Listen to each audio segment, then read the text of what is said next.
The envelope landed on her pregnant belly like a death sentence. 6 months along, painting butterflies in the nursery, and her husband just served her divorce papers for a model. A 24-year-old Instagram model who understood his lifestyle. But here's what Derek Ashford didn't know. The woman he just called mentally unstable in a press release, the wife he publicly humiliated, the one he thought would take $2 million and disappear quietly, she wasn't nobody. She was Cassandra Whitmore, daughter of a pharmaceutical billionaire, heiress to a $12 billion empire. She'd hidden her identity for 5 years to find real love, and he just made the worst mistake of his life. What happened next?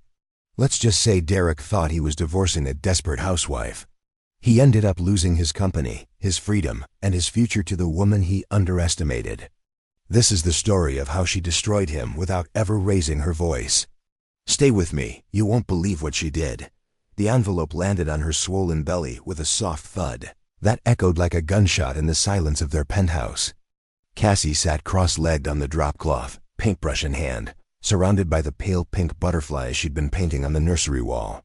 6 months pregnant. 26 weeks. 182 days of growing their daughter. Their planned, wanted, celebrated daughter. The envelope was manila, legal-sized, official. She looked up at Derek standing in the doorway. His face was blank. Carefully blank, the kind of blank that takes practice. "We need to talk," he said. Those 4 words. Everyone knows what those 4 words mean. They mean the end of something. They mean nothing good comes next. Cassie set down the paintbrush. Soft pink. Butterfly pink. Baby girl pink. "Okay," she said.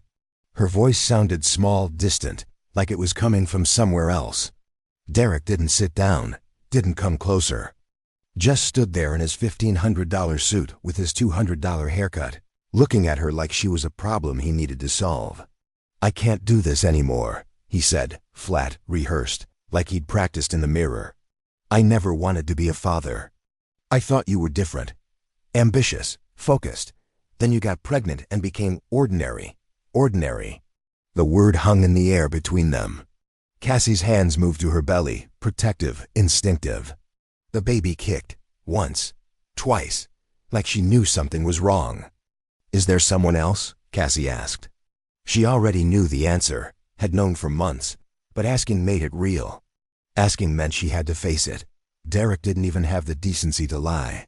"Amber understands my lifestyle. She doesn't want to trap me with responsibilities." Trap him with their child, their wanted child, their planned child. "The papers are in the envelope," Derek said. "My lawyer will contact yours. Or you can get a lawyer, whatever. I'm staying at the Four Seasons tonight. I'll have someone come for my things tomorrow." He turned to leave. Derek, her voice cracked. She hated that it cracked, hated how weak she sounded. He paused, didn't turn around. "How long?" she asked. "How long have you been planning, miss? Does it matter?" "Yes," he looked back at her, then really looked at her, and for just a second, she saw something in his eyes. Guilt, maybe, or pity. She wasn't sure which was worse. "Goodbye, Cassie." The door clicked shut, soft, final, the sound of an ending. Cassie sat there on the floor of the nursery, 6 months pregnant, divorce papers on her belly, surrounded by half-finished butterflies that would never be finished.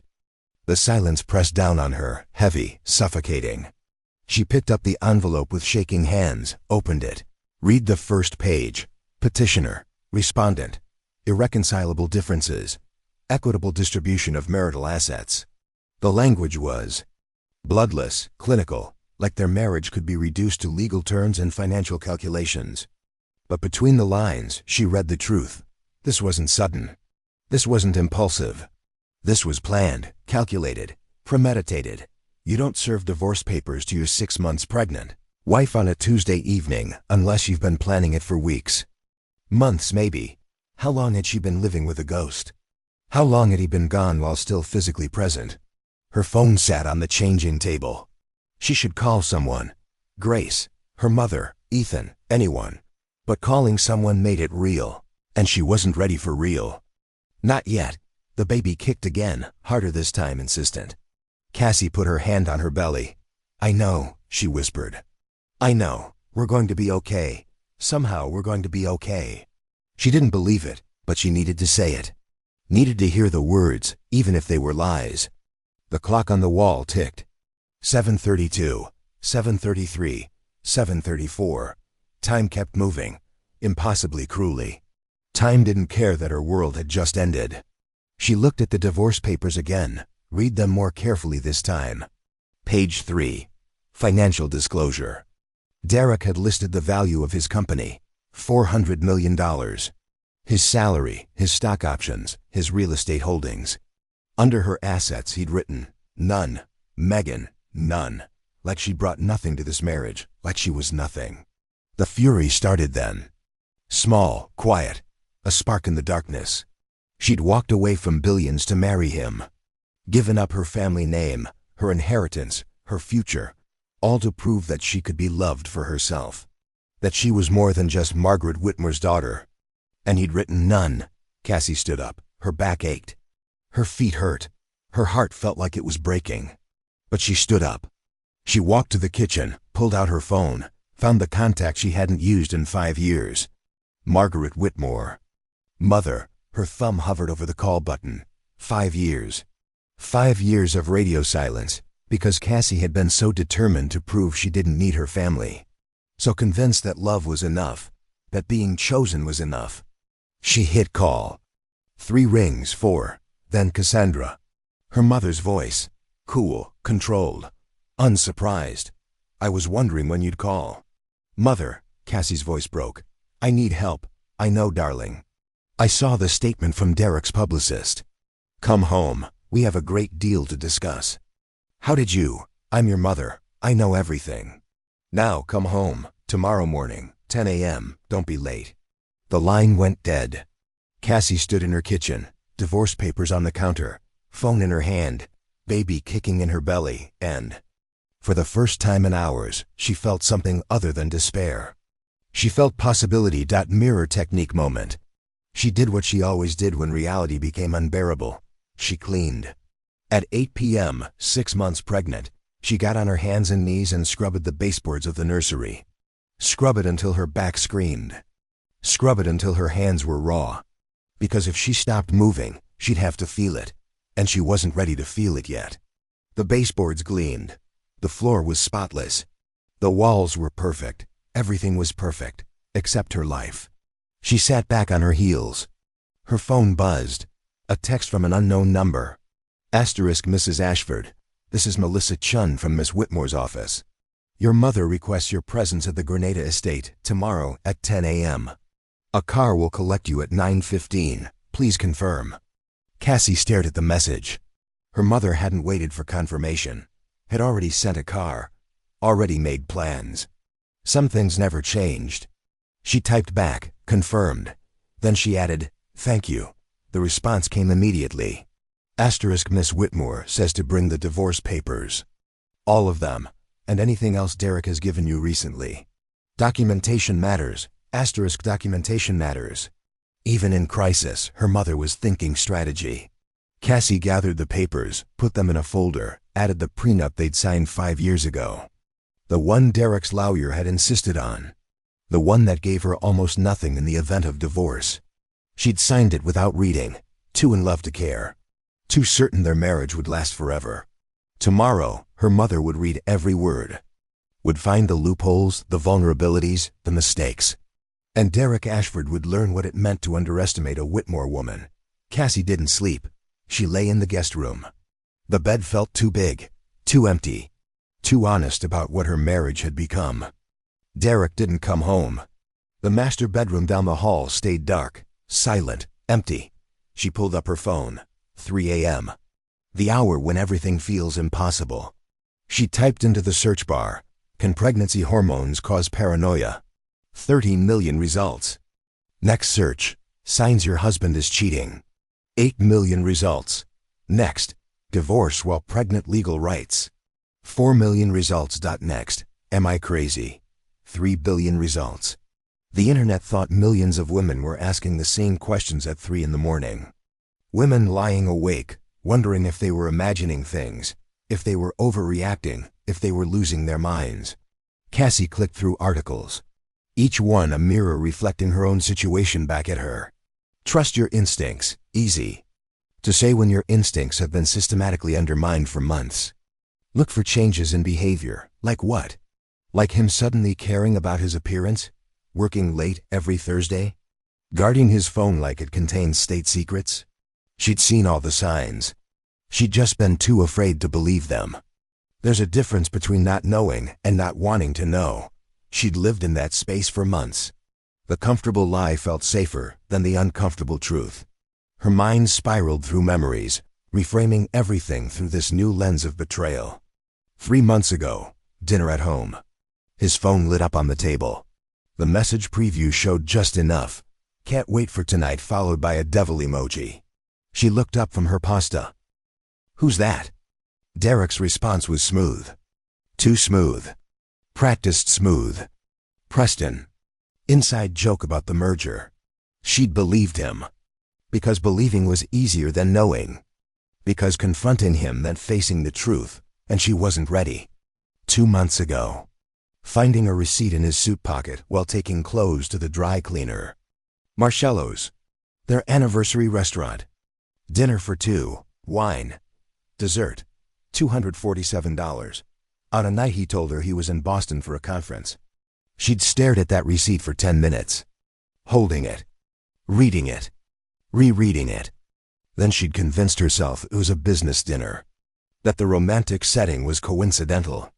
That she was being paranoid. That pregnancy hormones were making her irrational. She'd thrown the receipt away. Hidden the evidence from herself. 1 month ago. The way he stopped touching her belly when the baby kicked. He used to put his hand there instinctively. Talk to the baby. Make plans.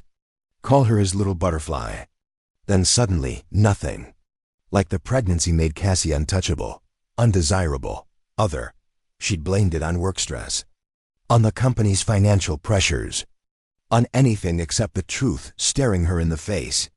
The truth. Her husband had been planning his exit for months, and she'd been too afraid to see it. Validation whisper. Asterisk, I wasn't being paranoid. I was being observant. There's a difference. Asterisk, dawn broke. Gray light filtered through the curtains of the guest room. A key turned in the front door. Derek. Finally coming home. Cassie stayed perfectly still, listened to him move through the apartment. His footsteps in the foyer. The rustle of his coat. The clink of his keys on the marble counter. He didn't check on her. Didn't come to the guest room. Went straight to the master bedroom and closed the door. The message was clear. They were done. Just going through the motions now. At 7 a.m., her doorbell rang. Cassie stumbled out of bed, disoriented, exhausted. Opened the door. Grace stood there with 2 coffees and a determined expression. Get dressed, Grace said, pushing past her into the apartment. We're going for a walk. And we're going to talk about what you're going to do. How did you know? Lottie called me. Your assistant has been fielding calls from Derek's PR team all morning. Apparently, they're planning to release a statement about the divorce. Cassie took the coffee. Decaf. Grace never forgot. I'm going to my mother's, Cassie said. Grace stopped, stared. Your mother? Cassie, you haven't spoken to your family in 5 years. I know. But Derek just made a very stupid mistake. What mistake? He forgot to ask who I am. They walked to Central Park. The morning was cold, clear. The kind of day that felt like a fresh start even when your life was ending. Grace didn't sugarcoat. It was one of the things Cassie loved most about her. I'm going to say what you're not ready to hear, Grace said. This isn't sudden. Men don't wake up and decide to divorce their pregnant wives. This has been planned. The words landed like physical blows. How long? Cassie whispered. Does it matter? Grace pulled up her phone. I saved this. Look, I wouldn't show you this if I wasn't 100% sure you need to see it. Instagram. Amber Sterling's account. Private, but Grace had screenshots from a mutual friend's cousin's story. 6 degrees of separation in the age of social media. Photo 1. Derek and Amber at the Met Gala last May. She was wearing gold. He was wearing a tuxedo. They were standing close. Too close. Photo 2. Derek and Amber at the opening of that new Italian restaurant in Tribeca. The one Cassie had wanted to try, but Derek said was overrated. Apparently not too overrated for his mistress. Photo 3. Derek and Amber at Vanessa's birthday party last month. The party Cassie had begged off because her ankles were swollen and she was exhausted. Cassie scrolled through the photos. Her hand shook. When was the Met Gala? She asked, though she already knew. May 15th. 8 months ago. The affair had been going on for 8 months. She got pregnant 7 months ago. The timeline was damning, inescapable, crystal clear. He was already cheating when she got pregnant. The baby didn't ruin their marriage. Their marriage was already ruined. She just didn't know it yet. Did everyone know? Cassie asked. Her voice was small, broken. Was I the only one who didn't see it? No one knew for sure. People suspected, whispered, but no one wanted to be the one to tell you. Grace squeezed her hand. I'm sorry. I should have said something sooner. Would I have believed you? Grace considered this. Probably not. They sat on a bench near Bethesda Fountain. Watched joggers run past. Watched tourists take photos. Watched life continue even though Cassie's had stopped. Mirror technique moment. I pretended to be asleep when he came home late, Cassie said quietly. Controlled my breathing. Stayed perfectly still. Because confronting him meant facing the truth, and I wasn't ready. So I became an expert at fake sleeping. What kind of person does that make me? Human, Grace said. It makes you human. Grace's phone rang. She answered. Her face went pale. Cassie, she said slowly. Derek's publicist just sent a statement to page 6. He's announcing the divorce. Okay, Cassie said. That's expected. No, you don't understand. He's not just announcing it. He's controlling the narrative. And Cassie, he's blaming you. Grace handed over her phone. Page 6. The statement was already live. Posted 23 minutes ago. Already 417 comments. The headline, Tech CEO Derek Ashford files for divorce, cites wife's mental health struggles. Cassie read. Each word was a knife. Asterisk Tech CEO Derek Ashford filed for divorce from his wife of 5 years, citing concerns for both her welfare and that of their expected child. Sources close to the couple report that Mrs. Ashford has been struggling with severe prenatal mental health challenges throughout her pregnancy, including paranoid delusions and unfounded accusations against her devoted husband. Despite Mr. Ashford's repeated attempts to encourage professional treatment, Mrs. Ashford has refused all intervention. He has made this difficult decision with a heavy heart, hoping that the separation will provide the space necessary for her to seek the help she desperately needs. Mr. Ashford asked for privacy during this difficult time as he focuses on ensuring the safe arrival of his child and supporting his wife from a distance. He remains committed to co-parenting and hopes that Mrs. Ashford will prioritize their baby's welfare by accepting psychiatric care. Asterisk character assassination, disguised as concern. Gaslighting formatted as a press release. Every word was calculated. Paranoid delusions suggested she was imagining the affair. Unfounded accusations implied she was irrational. Devoted husband painted him as the victim. Psychiatric care made her sound dangerous. He wasn't just leaving her. He was destroying her credibility, preemptively making sure that when she told her side of the story, no one would believe her.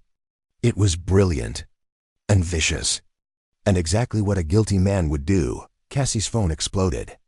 Notifications flooded the screen. Calls, texts, DMs from people she barely knew. Her private Instagram, the one with only 73 followers, suddenly had 96 new follower requests.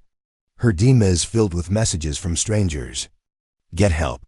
Those poor babies don't deserve a crazy mother. Derek deserves better. Gold digger trying to baby trap him.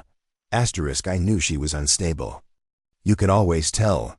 Asterisk the court of public opinion had rendered its verdict.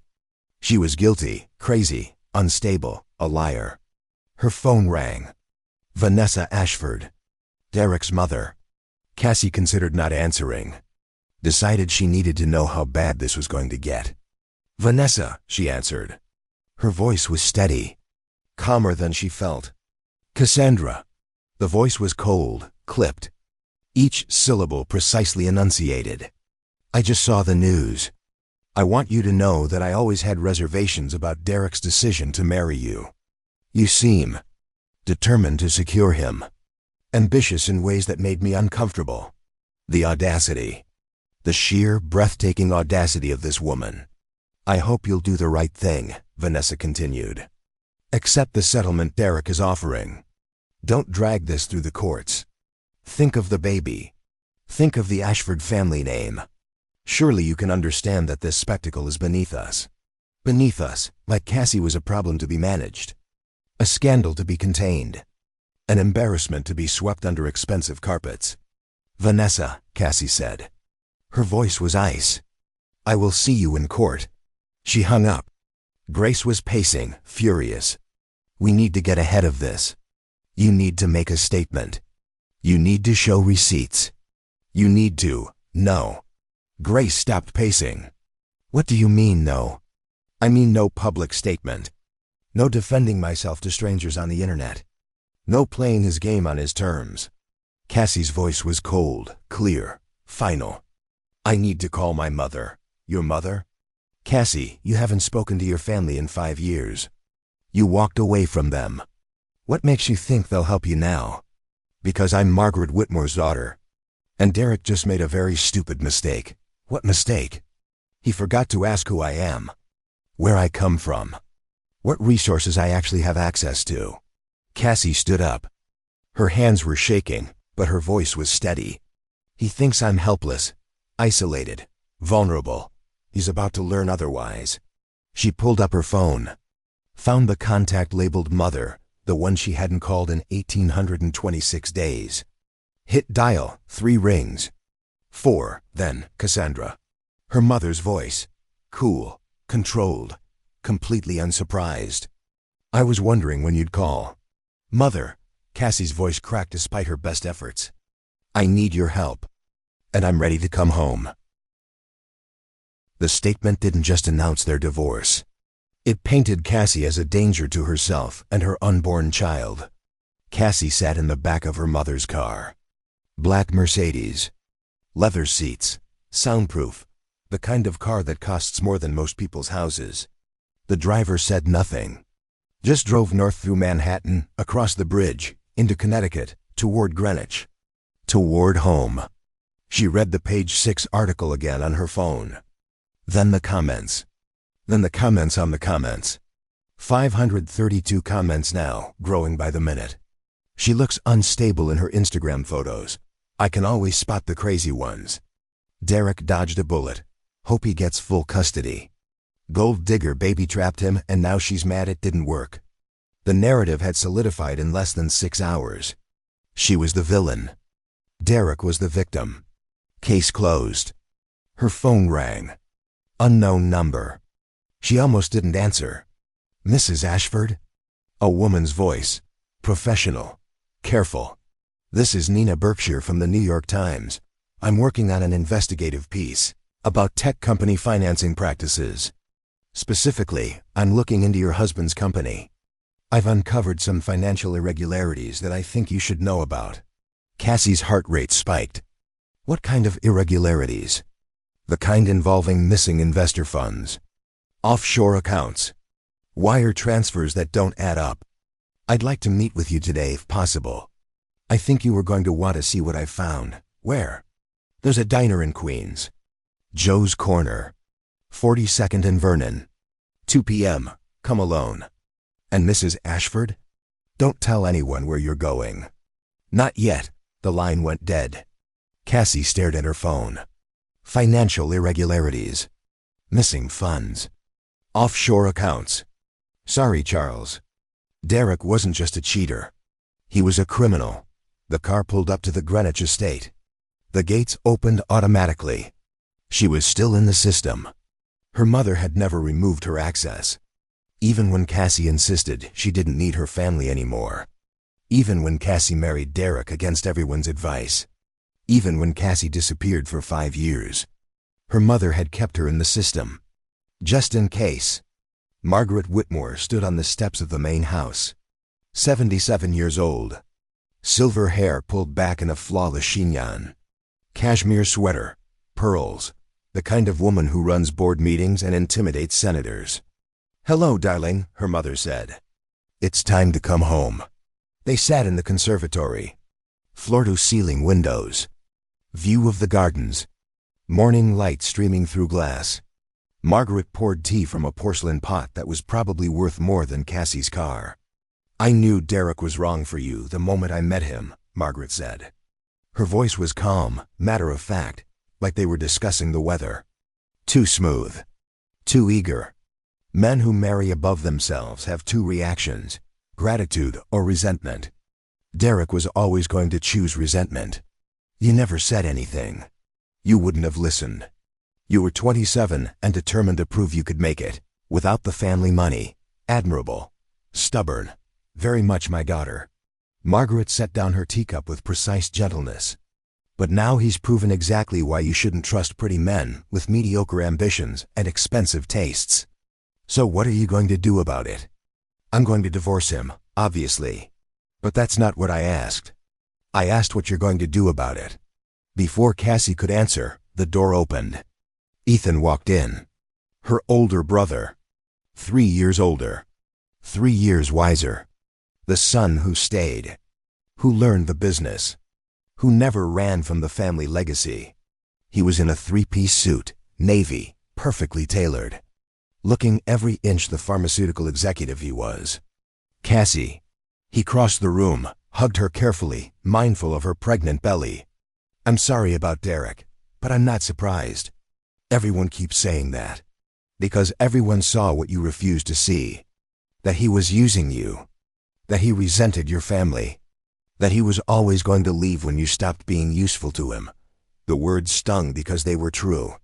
"Before we discuss strategy," Margaret said, "you have a meeting. 2 p.m., Queens. A diner called Joe's." Cassie stared at her mother. "How did you know about that?" "Nina Berkshire called me first. 3 months ago. She's been investigating Derek's company. I've been funding her research, quietly, through a third party." Margaret smiled. It was not a kind smile. "Did you really think I wouldn't keep tabs on the man who married my daughter?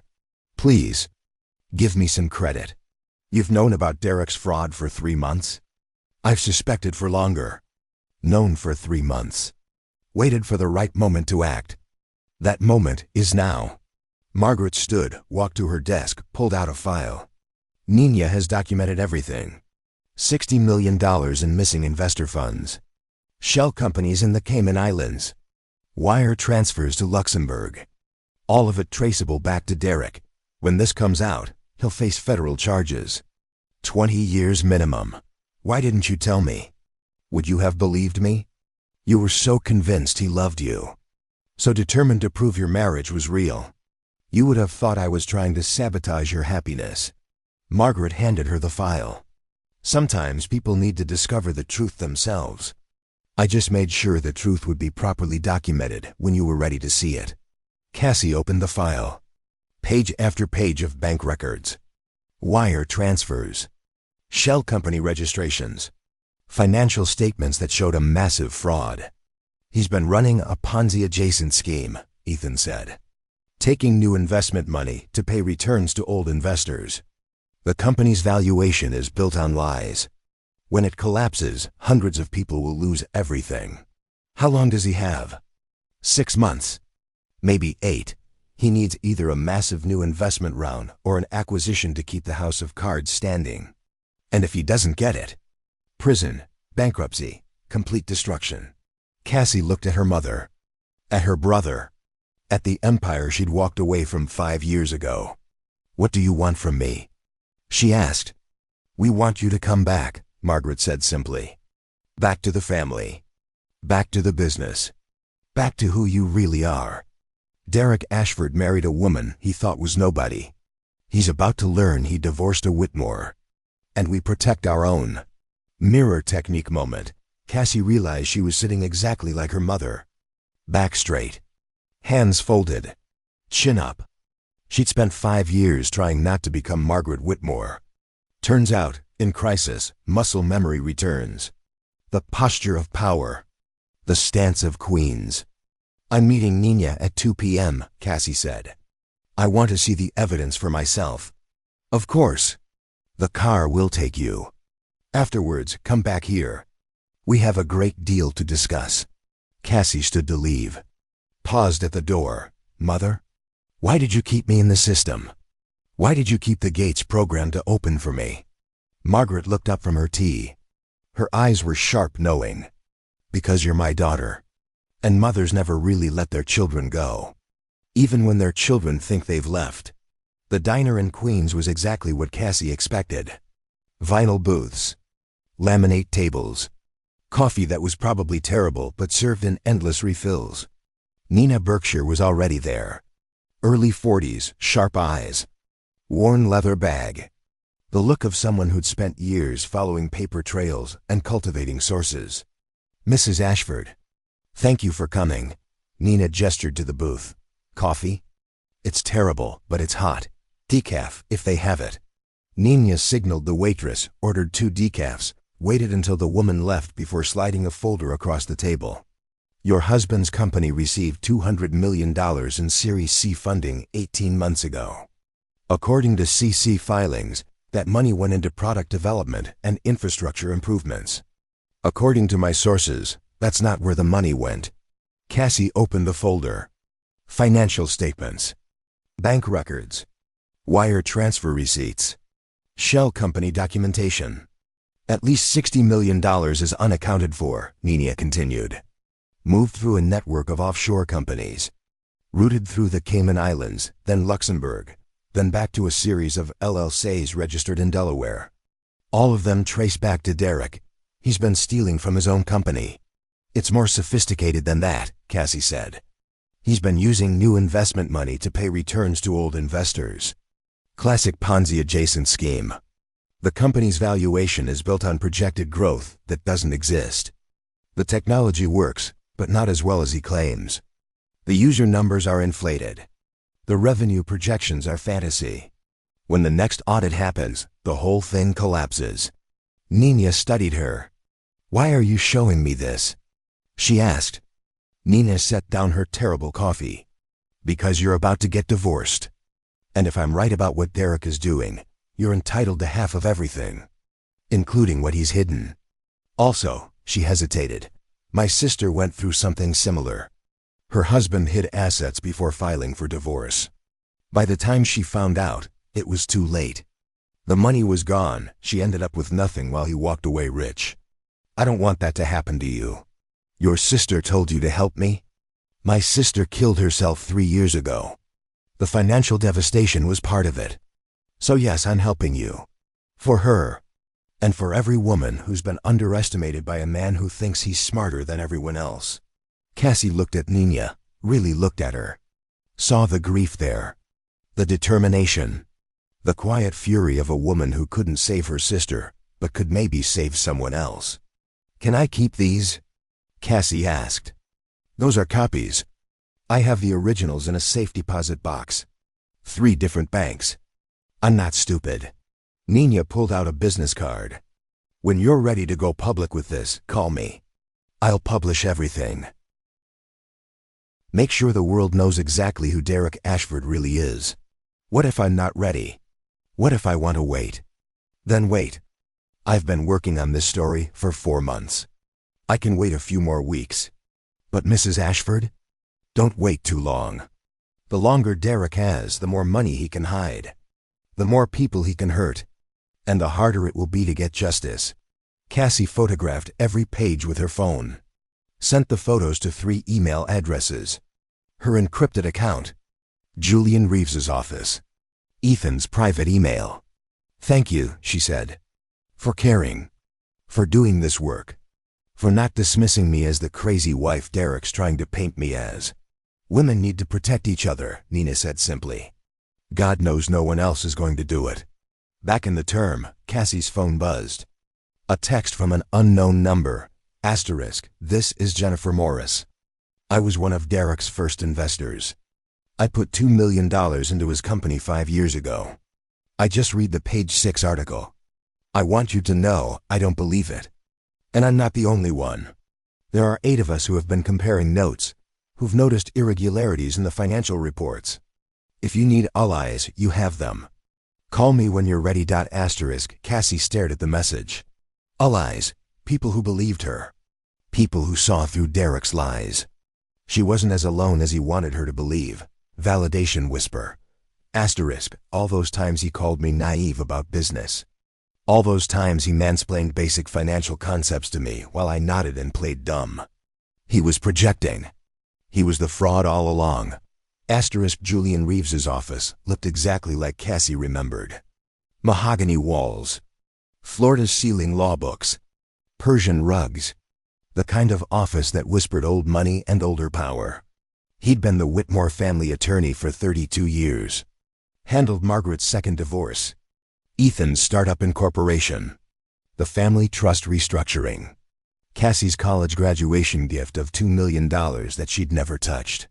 Cassie, Julian stood, arms open. He was 52 but looked older. Distinguished, silver hair. Kind eyes behind expensive glasses. Your mother told me what happened. I'm so sorry. Don't be sorry. Help me understand what I'm looking at. They spread Nina's documents across the conference table. Financial statements. Bank records. Wire transfers. Shell company registrations. Page after page of Derek's crimes. Julian's expression grew darker with each revelation. This is worse than embezzlement, he said finally. Derek is running a scheme that's going to implode spectacularly. He's taking investor money, moving it through shell companies, using new investments to pay returns to old investors. The company's entire valuation is built on lies. When this collapses, and it will collapse, people will lose everything. How long does he have before the collapse? 6 months. Maybe 8. He needs either a massive new investment round or an acquisition to keep the house of cards standing. Without that, the SEC catches up, the investors demand audits, and everything falls apart. And when it does, criminal charges, federal prison, 20 years minimum, complete financial ruin, social destruction. His name becomes synonymous with fraud. Julian looked at her carefully. But you need to understand something. You're his wife. When this comes out, investigators will look at you too. Ask what you knew, when you knew it, whether you profited from his crimes. We need to establish clear boundaries. Show that you were a victim of his fraud, not a participant. What are my options? Julian leaned back in his chair, steepled his fingers, considered carefully. You could report this to the SEC immediately. Blow the whistle. Distance yourself before the collapse. Protect your reputation. You'd be seen as a hero. The wife who stopped her husband's fraud. Or you could wait. Let him dig deeper. The divorce isn't final for minimum 6 months in New York. Long enough for him to keep manipulating numbers, hiding money, lying to investors. Then, when you're ready, you reveal everything. With your testimony and these documents, you'd be protected as a whistleblower. He wouldn't be. You're suggesting I wait. I'm suggesting you think strategically. Right now, Derek controls the narrative. He's painted you as unstable. If you come forward immediately, people will say you're vindictive. A scorned wife making false accusations. But if you wait, gather more evidence, let him commit to his lies in writing, under oath, to investigators. Then your testimony becomes undeniable. Then you're not a scorned wife. You're a credible witness with documentation. Cassie looked at the evidence spread across the table. Thought about Derek's smug face when he served her divorce papers. His casual cruelty. His absolute certainty that she was powerless. How much more evidence do you need? She asked. I'd like to see his personal accounts. Any communication about the shell companies. Documentation of the wire transfers he personally authorized. Email correspondence with offshore banks. Julian paused. You still have access to his computer. He hasn't changed the passwords yet.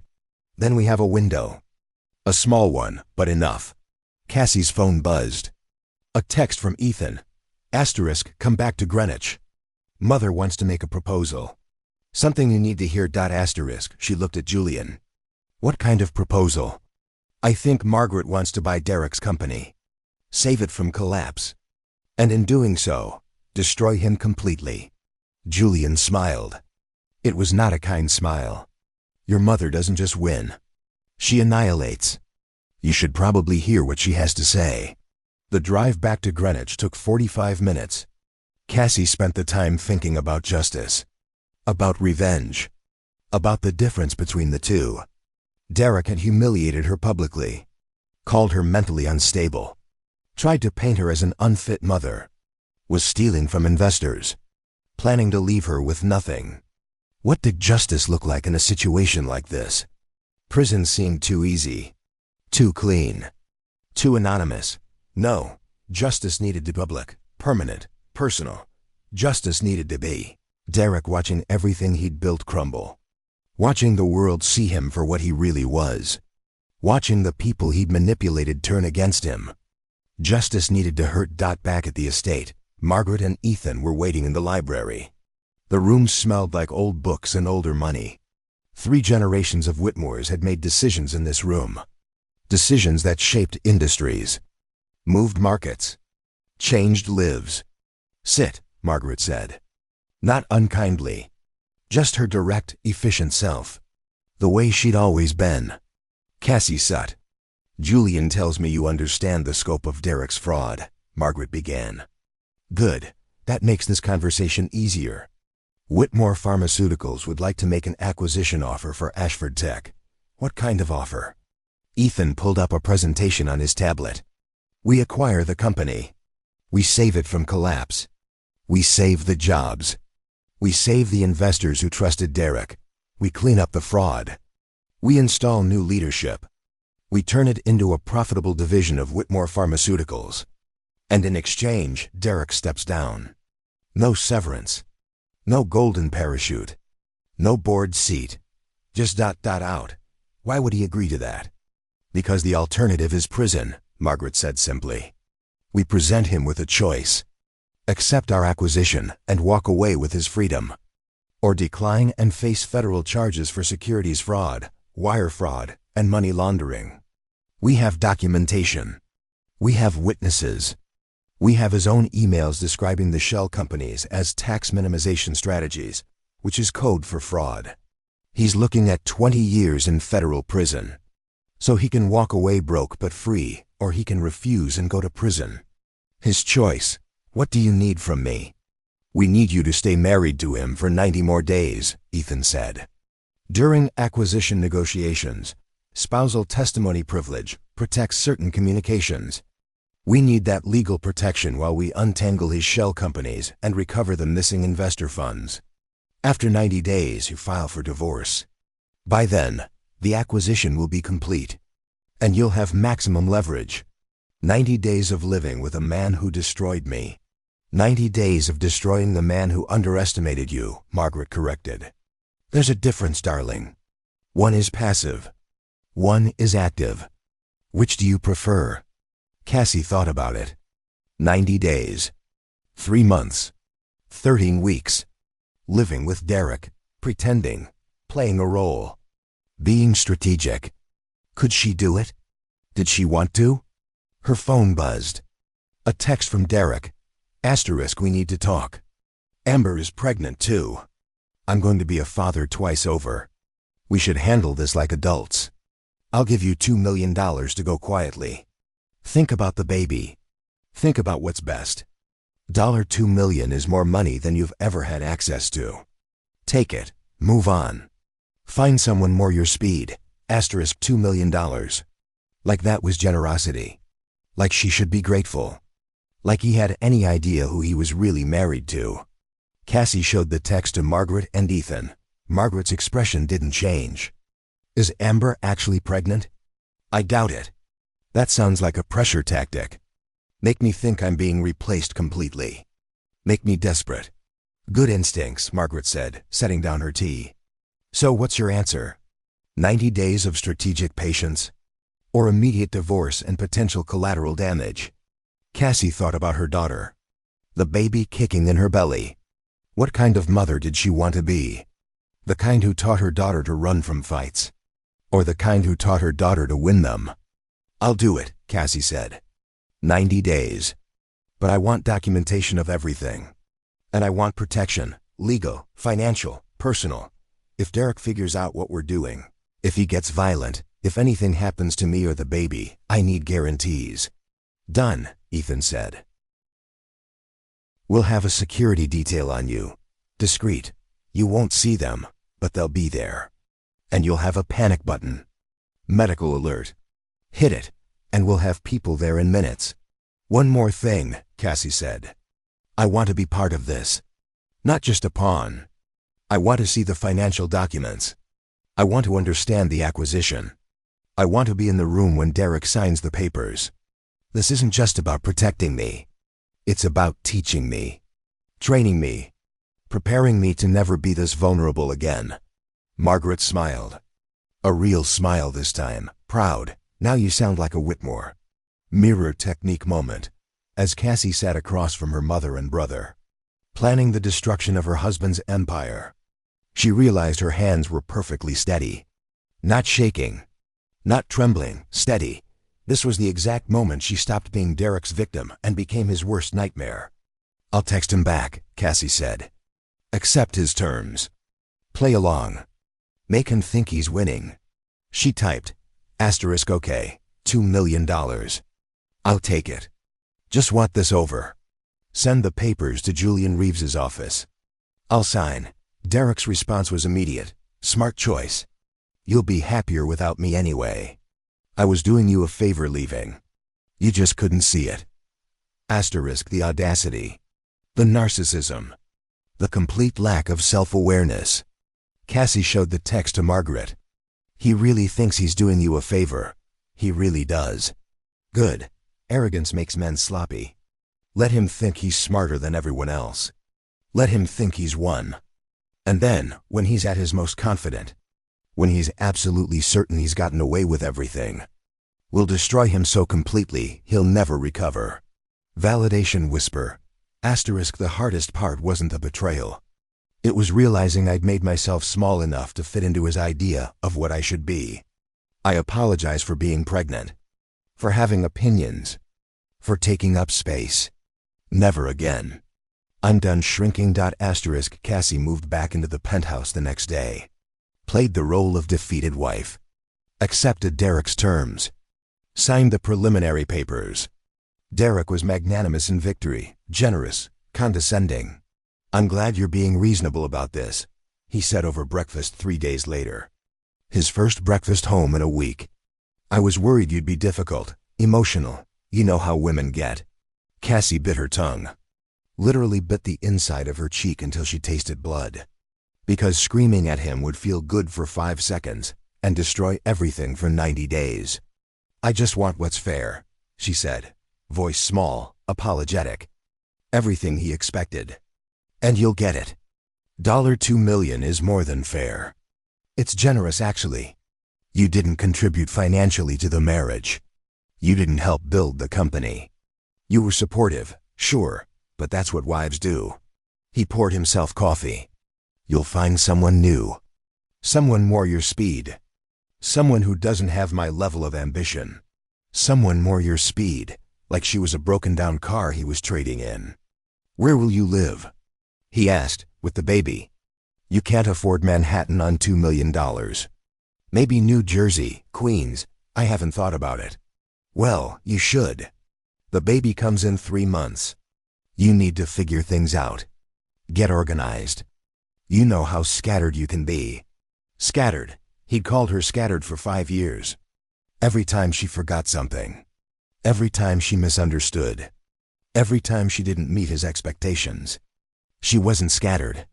She was exhausted from walking on eggshells. "I'll figure it out," she said. "Good. Oh, and Cassie?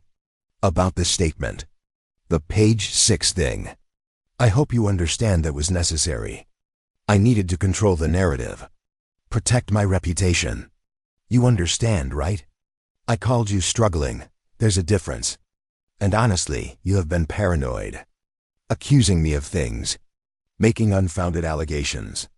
I was just being honest. Gaslighting, classic, textbook, predictable. I understand, she said.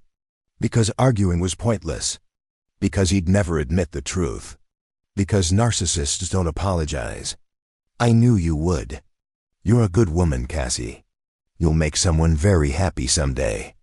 Just not me. We weren't compatible. Better to end it now than waste more years. He left for work. Cassie sat at the breakfast table alone, hands shaking with suppressed rage. Her phone buzzed. A text from Grace. Asterisk, how are you holding up? Do you need me to come over? I can leave work early. Cassie typed back, I'm okay. Playing the role. It's harder than I thought. You're the strongest person I know. You've got this. And if you need to scream, call me. I'll scream with you.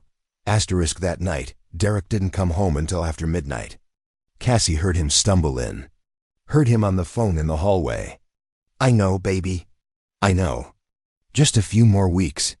Once the divorce is final, we can be together publicly.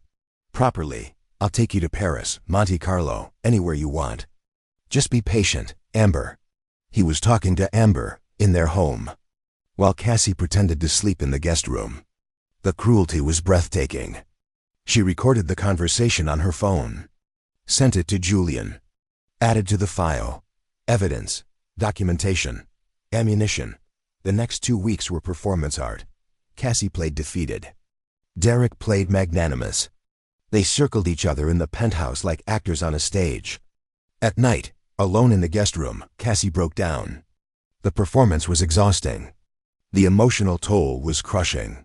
She called Grace at 3 a.m. one night, hand shaking, breath short, panic rising. What if I'm making a mistake? She whispered. What if I should just take the money and run? What if I'm being vindictive and it hurts the baby? What if he's right and I am unstable?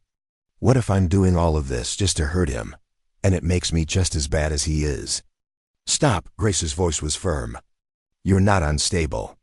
You're strategic. There's a difference. And that baby deserves a mother who doesn't teach her that lying down and taking abuse is love. You're teaching your daughter to fight back, to refuse victimhood, to demand justice. That's not vindictive. That's powerful. But what if I can't do this? What if I break? What if he realizes I'm faking and it all falls apart? Then it falls apart. But I don't think it will. I think you're stronger than you know. I think you've been strong this whole time. You've just been convinced you're weak. There's a difference. Deep vulnerability moment, and after talking to Grace, Cassie sat in the dark of the guest room, hand on her belly, baby kicking steadily. And she let herself feel the full weight of everything. The fear, the doubt, the bone-deep exhaustion of pretending to be okay when everything was falling apart. She let herself cry. Really cry. The kind of crying that comes from the soul. The kind that leaves you empty and somehow lighter. Then she washed her face, took a breath, and went back to pretending. The settlement conference was scheduled for 3 weeks after Derek served the papers. Cassie arrived at the lawyer's office with Julian. Derek arrived with Bradford Keene. Expensive suit. Expensive briefcase. Expensive reputation for destroying wives. My client is offering $2.5 million, Keene said, professional, detached, like he was discussing a used car. Given that Mrs. Ashford brought no material assets to the marriage, and that Mr. Ashford built his company before their union, this is more than generous. Julian didn't even look up from his notes. Your client's company is currently valued at $400 million. New York is an equitable distribution state. Mrs. Ashford is entitled to her fair share of marital assets. The company was premarital. The company's growth during the marriage was not. The intellectual property developed during their marriage was not. The investments secured during their marriage were not.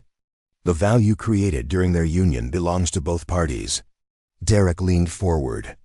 His expression was kind, concerned, patronizing. Cassie, please. Let's be reasonable. You know I built this company from nothing. You were supportive, sure, but you didn't contribute financially.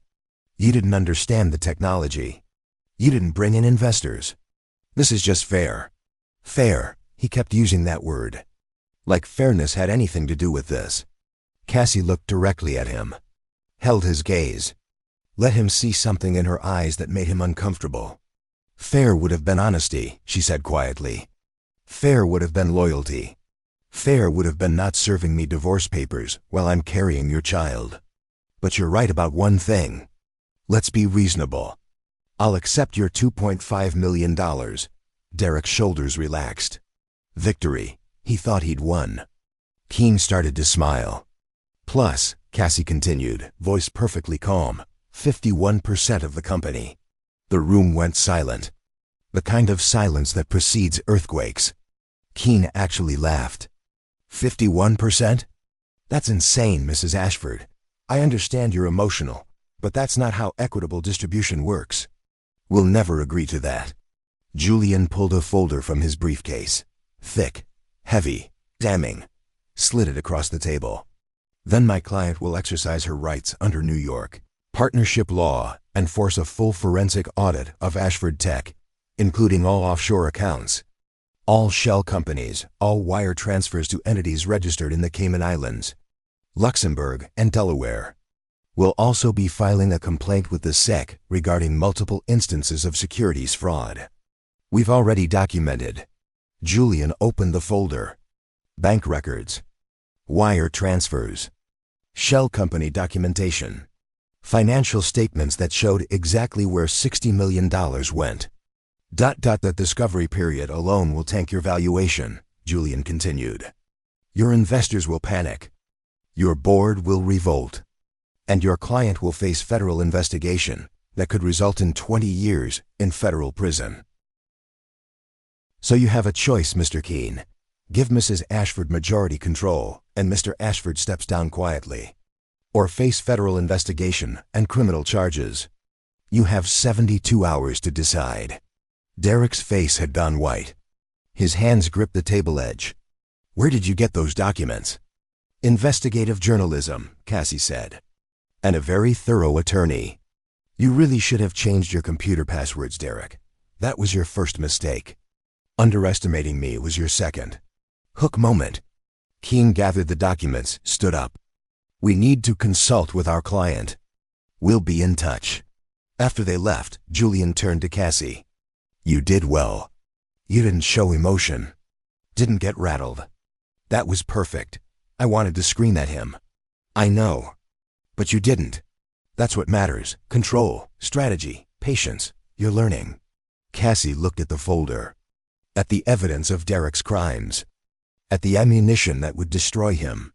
How long until they respond? Days, maybe a week. Keene needs to explain to Derek exactly how much trouble he's in. Needs to make him understand that fighting this means prison. Once Derek accepts that reality, he'll fold. Men like him always do. They're bullies. And bullies fold when someone fights back. That night, Derek came home angry, furious, threw his briefcase across the living room. You're bluffing, he said, standing over her while she sat on the couch. You don't have evidence of fraud. You're not smart enough to even understand what fraud looks like. You're a housewife with a fancy lawyer. That's all you are. You think you can intimidate me. You think you can threaten me? Mirror technique moment. Cassie bit the inside of her cheek. The old habit. The childhood coping mechanism. Bite, breathe, don't let them see. She'd been doing it since she was 7 years old. Every time her father yelled. Every time her mother was disappointed. Every time she needed to hide what she was feeling. And she was doing it now. Tasting blood. Holding back screams. Protecting herself the only way she knew how. You're right, she said softly. I'm not smart enough. Good thing I have smart people working for me. You don't have anyone. You're completely alone. Your friend Grace? She's a nurse. What's she going to do? Your family? You haven't spoken to them in 5 years. You think they're going to help you now. After you walked away from them to marry me? They won't even take your calls. Maybe you're right, she said. Maybe I am alone. She stood up, walked past him, went to the guest room, locked the door. Heard him punch the wall in the hallway. Heard him curse. Heard him leave the apartment. Slammed the door. Her phone buzzed. Ethan, * Derek's lawyer called. They want to negotiate. We've got him. * Victory should feel triumphant. Instead, it felt exhausting. Heavy. Like winning was just another kind of burden. But she'd carry it. For her daughter. For herself. For every woman who'd been underestimated by a man who thought he was smarter than everyone else. She'd carry it. And she'd win. The next morning, Derek was gone. His side of the penthouse was empty. Closets cleaned out. Bathroom cleared. No note. Just gone. Cassie walked through the empty spaces. Rooms that used to be theirs. Now just hers. The silence was heavy, final. Her phone rang. Julian. Derek's lawyer called. They want to settle. He's agreed to the acquisition. 51% to you through Whitmore Pharmaceuticals. He steps down as CEO, maintains a non-voting board seat. No severance. No golden parachute. It's over, Cassie. You won. She should feel relieved, triumphant, victorious. Instead, she felt hollow. When do we sign? Friday. 3 days. At your mother's estate. Derek insisted on neutral ground. He doesn't want to be in my office. Doesn't want more lawyers watching. Just him, you, witnesses and signatures. Will Ethan be there? Your whole family will be there. Margaret insisted. This is a Whitmore acquisition. She wants Derek to understand exactly who he's been dealing with. 3 days. 72 hours. Then it would be over. Really over. She spent those days in a fog. Moving through the penthouse like a ghost. Packing Derek's remaining things. Painting over the butterflies in the nursery. Erasing him. Grace came over every evening. Brought food. Made her eat. Sat with her in silence when words were too much. How are you feeling? Grace asked on Thursday night, the night before the signing. Empty. Is that normal? I think so. You've been running on adrenaline and rage for weeks. Now it's ending. The letdown is natural.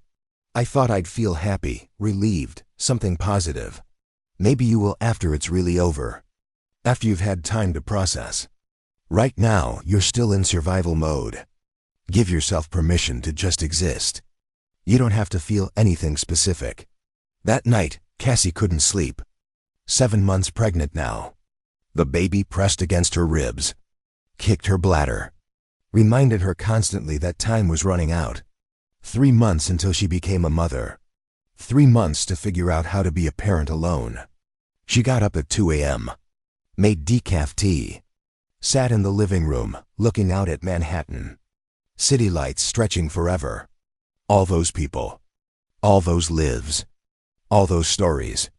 She thought about Derek, about the man she thought she'd married, about the man he actually was. Had she ever really known him? Or had she just loved her idea of him? She'd been so determined to prove love was enough, that she didn't need her family's money, that she could make it on her own, that being chosen was the ultimate achievement. But being chosen by the wrong person isn't an achievement. It's just another prison with prettier bars. Mirror technique moment. Cassie realized she was sitting in the dark, drinking tea, talking to herself. When had she started doing that? Sometime in the last few weeks. Talking to the baby. Talking to herself. Filling the silence with her own voice. Because being alone with her thoughts was too much. She wondered if this was what going crazy felt like. Then decided she didn't care. Crazy was just another word men use for women they couldn't control. Friday. Morning arrived. Cold. Gray. December wind cutting through the city. The car picked her up at 9 a.m. Black Mercedes. Same driver. Same leather seats. Same silence. The drive to Greenwich felt longer than usual. Like the universe was giving her time to change her mind. To back out. To choose the easier path. But there was no easier path. There was only forward. The estate looked exactly like it had 2 weeks ago. Unchanged. Solid. Permanent. Unlike everything else in her life. Derek's car was already there. A Tesla. Silver. Expensive. Exactly the kind of car a tech CEO would drive. Inside the library, everyone was waiting. Margaret, Ethan, Julian, Derek, Keene, Preston Montgomery. 2 witnesses Cassie didn't recognize. Derek looked smaller than she remembered. Diminished, like defeat had physically shrunk him. "Let's begin," Margaret said. "No pleasantries. No small talk. Just business." Julian laid out the papers. 7 pages. Each one a death of Derek's dreams. Page 1. Transfer of 51% ownership of Ashford Tech to Cassandra Whitmore Ashford. Page 2. Resignation of Derek Ashford as Chief Executive Officer, effective immediately. Page 3. Appointment of Derek Ashford to non-voting board seat. Page 4. Acquisition of Ashford Tech by Whitmore Pharmaceuticals through majority shareholder. Page 5. Dissolution of all offshore accounts and shell companies. Page 6. Cooperation with SEC investigation in exchange for immunity from prosecution. Page 7. Final settlement of divorce proceedings. $2.5 million to Cassandra Whitmore Ashford, plus majority ownership stake. Derek stared at the papers. His hand shook. "You planned this? All of it? You've been working together this whole time?" "No," Cassie said quietly. "You planned this when you had an affair, when you hid assets, when you committed fraud, when you underestimated me. I just responded. This is all reaction, Derek. You're the action. I'm the consequence." Preston Montgomery stepped forward. Derek's business partner. His closest friend since college. The best man at their wedding. "Derek, sign the papers," Preston said. "I've seen the evidence. I've talked to the SEC. You're going to prison if you don't. And honestly, you deserve worse than what they're offering. You're on her side. I'm on the side of not being complicit in your fraud. I've been cooperating with their legal team for 3 weeks. Providing documents, testifying, protecting myself from being dragged down with you. I'm out, Derek. The other board members are out. You're alone." The irony was perfect. Poetry, justice. Derek picked up the pen. His hand shook so badly he could barely hold it. "I loved you," he said to Cassie as he signed the first page. "I really did, once." "No," she replied, her voice gentle, sad, honest. "You love the idea of me. The version who made you feel important. Who made you feel like you'd won something by convincing a rich girl to pretend to be poor. You never loved the real me, because you never bothered to find out who that was. You were too busy congratulating yourself for landing a Whitmore." He signed. Page 1, page 2, page 3, page 4, page 5, page 6, page 7. Each signature an admission. Each page a loss. When he finished, he stood. Looked at everyone in the room. At the Whitmore family, united. At Preston, who'd betrayed him. At Keene, who couldn't save him. "You're all going to regret this," he said. "When the baby comes, when she asks about her father, you're going to have to explain how you destroyed him. How you took everything. She's going to hate you for it."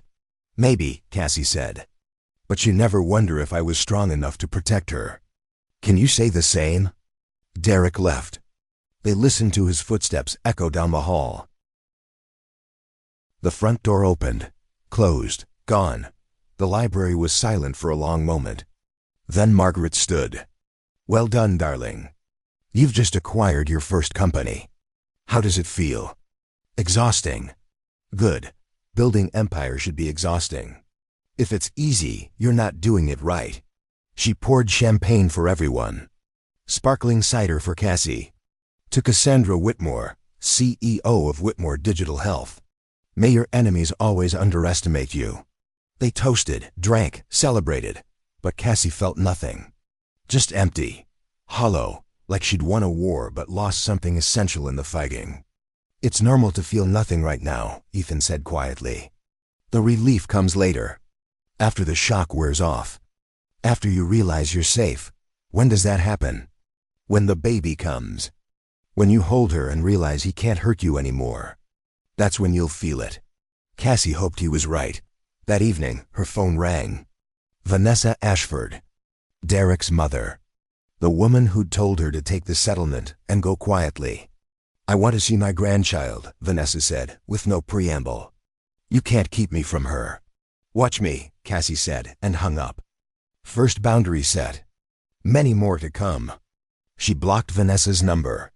Blocked Derek's mother's email. Blocked every Ashford except Derek himself. Because co-parenting required some communication. But everyone else? Gone. Erased. Removed from her life as completely as she could manage. Her phone buzzed. A text from Amber Sterling. "We need to talk. Please, it's important." "I'm not who you think I am. Cassie stared at the message. The other woman. The mistress. The model who'd stolen her husband. What could Amber possibly want to say? Against her better judgment, Cassie typed back, "Fine, coffee, Monday, neutral location." Because maybe, just maybe, there was more to this story than she knew. And maybe, just maybe, Amber Sterling was another victim of Derek's lies. Validation whisper, the hardest part wasn't the betrayal. It was realizing I'd made myself small enough to fit into his idea of what I should be. I apologize for being pregnant. For having opinions. For taking up space. Never again. I'm done shrinking. The acquisition went public on Monday morning. The press release was carefully worded. Professional. Devastating. Whitmore Pharmaceuticals announces acquisition of Ashford Tech. Cassandra Whitmore. Ashford appointed CEO of newly formed Whitmore Digital Health Division. Derek Ashford steps down after 5 years as CEO. By noon, it was everywhere. Tech news, business news, social media. The story was too good not to go viral. But then someone at page 6 made the connection. Cassandra Ashford. Cassandra Whitmore. Whitmore Pharmaceuticals. By 2 p.m., the headline changed. Plot twist. Woman Derek Ashford divorced for being mentally unstable is actually billionaire. Pharmaceutical heiress. By 5 p.m. It was the #1 trending story on Twitter. The internet lost its collective mind. CEO divorces pregnant wife. Doesn't realize she's worth more than his entire company. This man really fumbled a billionaire while she was pregnant with his child. The audacity. She played the long game and won. Respect. He called her mentally unstable, and she responded by buying his company. That's not mental illness. That's mental excellence. Karma is a woman with a trust fund and receipts. My brother in Christ. She is the golden goose. You divorced the golden goose while she was laying your golden egg. Grace read the tweets aloud while Cassie sat in her new office at Whitmore Pharmaceuticals. Corner office. View of Manhattan. Her nameplate already on the desk. "Oh, this one's good," Grace said. Men will really throw away a whole billionaire for an Instagram model. Make it make sense. I was never trying to be a golden goose, Cassie said quietly. I was trying to be loved for myself. I know. And you will be. By someone who deserves you. But right now, enjoy watching the internet destroy him. It's cathartic. It should have been cathartic. Should have felt good. Watching Derek get eviscerated online. Watching his reputation crumble. Watching everyone see him for what he really was. But mostly, Cassie just felt tired. Her phone rang. Nina Gerkshire. Cassie. Have you seen the news? I'm living the news. I know. And I'm sorry to pile on, but I need to tell you something. The SEC investigation is moving forward. They've subpoenaed Derek's records. Frozen his accounts. He's going to have to be charged. Probably within the month. I wanted you to hear it from me before it goes public. Thank you. For everything. For giving me the evidence. For believing me. Women need to protect each other. I meant that. Also, my editor wants to do a profile on you. The woman who bought her ex-husband's company. They're calling you the Beyonce of divorce. What do you think? I think I need to talk to my family's PR team. Smart. Call me when you're ready. The story isn't going away. Might as well control the narrative. After Nina hung up, Cassie sat alone in her office. 7 months pregnant. CEO of a company she'd acquired 3 days ago. Divorcing a man who was about to face federal charges. How had her life become this? A knock on the door. Ethan. Hey, how are you holding up? I don't know. Is this normal? To feel nothing? You've been in crisis mode for weeks. Your nervous system is probably shot. Give yourself time. He sat down across from her. I brought you something. He handed her a folder. The latest financials for Whitmore Digital Health. The company Derek built. Or thought he built. Cassie opened the folder. Page after page of data, revenue, expenses, projections. It's not as bad as we thought, Ethan said. The core technology is actually solid. The team is good. It's just Derek's fraud that poisoned everything. Once we clean that up, install proper financial controls, this could actually be profitable. You're saying I might have accidentally acquired a good company? I'm saying you definitely acquired a good company that was being run by a terrible person. Big difference. Cassie studied the numbers. For the first time in weeks, she felt something other than exhaustion. She felt interested, curious, engaged. I want to learn this, she said. I really learn it. Not just be a figurehead CEO.